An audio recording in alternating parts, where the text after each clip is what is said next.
Welcome to the Real Facts on Real Estate podcast, presented by Sean Patrick Maloney. In this series, we educate real estate agents on how to find success in the industry and grow their wealth to six-figure commissions and beyond.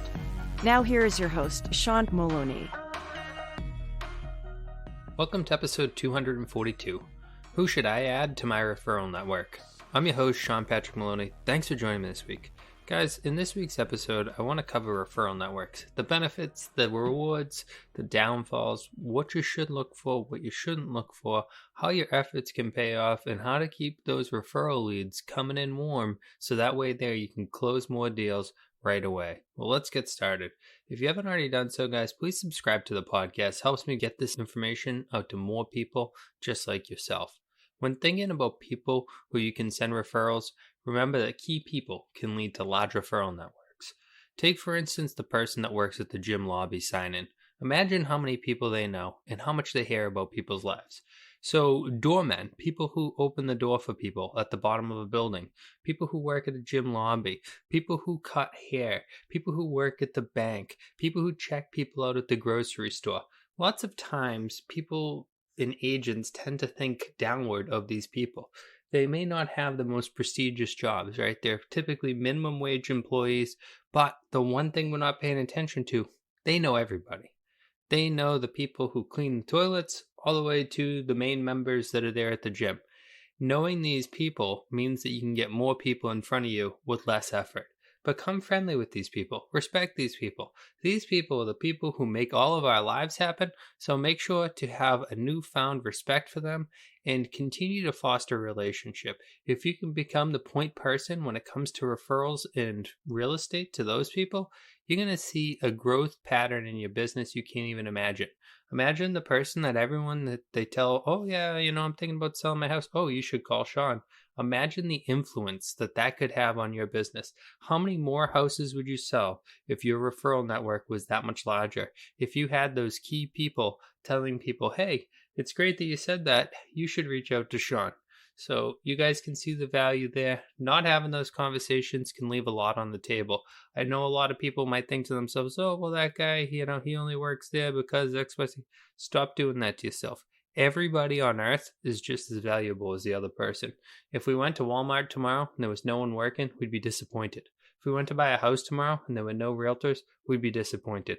This world would be a boring place without all of us. So learn to create a better sphere, a better network, a better influence, and you're going to grow your business in ways you can't even imagine. The most successful agents, they constantly have people calling their phone to do business. Imagine quitting the cold calling. Imagine not having to call back all these different lead sources that really didn't want to talk to you because you have so much business coming in that you don't even need that extra business. That's what a large referral network looks like. Now, friends and family, they can be a great resource when it comes to referrals.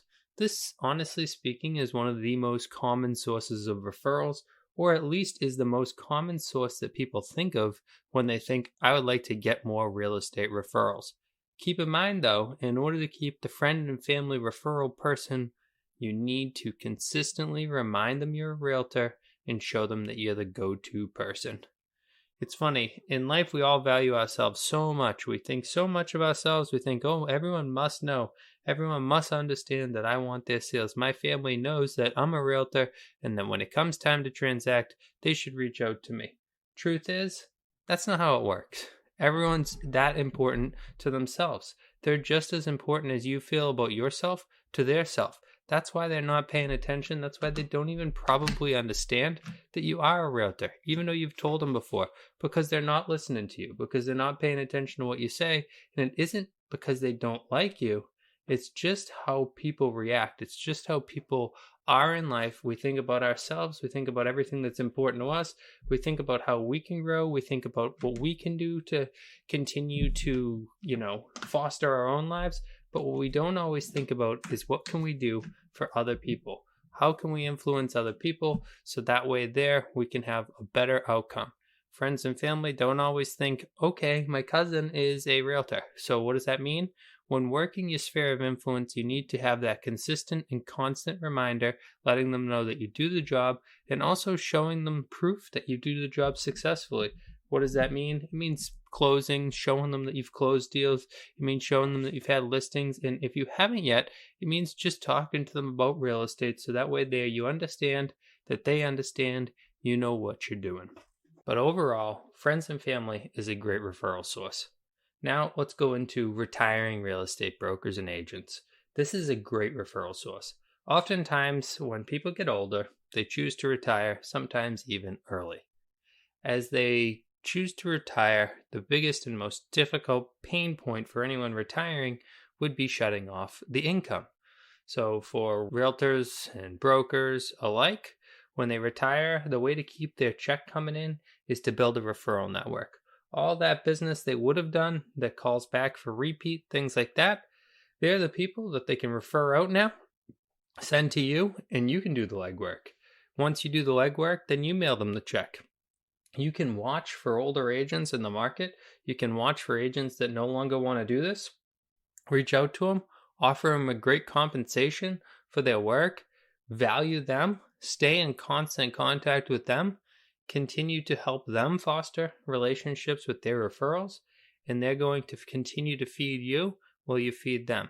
This is a really great mutually beneficial relationship because the person leaving real estate is trying to figure out how they're going to make their bills work for the rest of their life or whatever they're doing in retirement, and you're trying to figure out how to get more deals.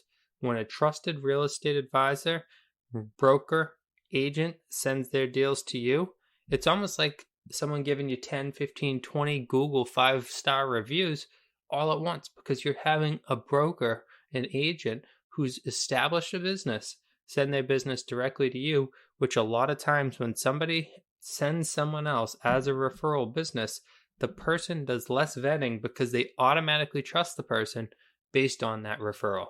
Guys, as you can see, the referral business is a massive part of the business.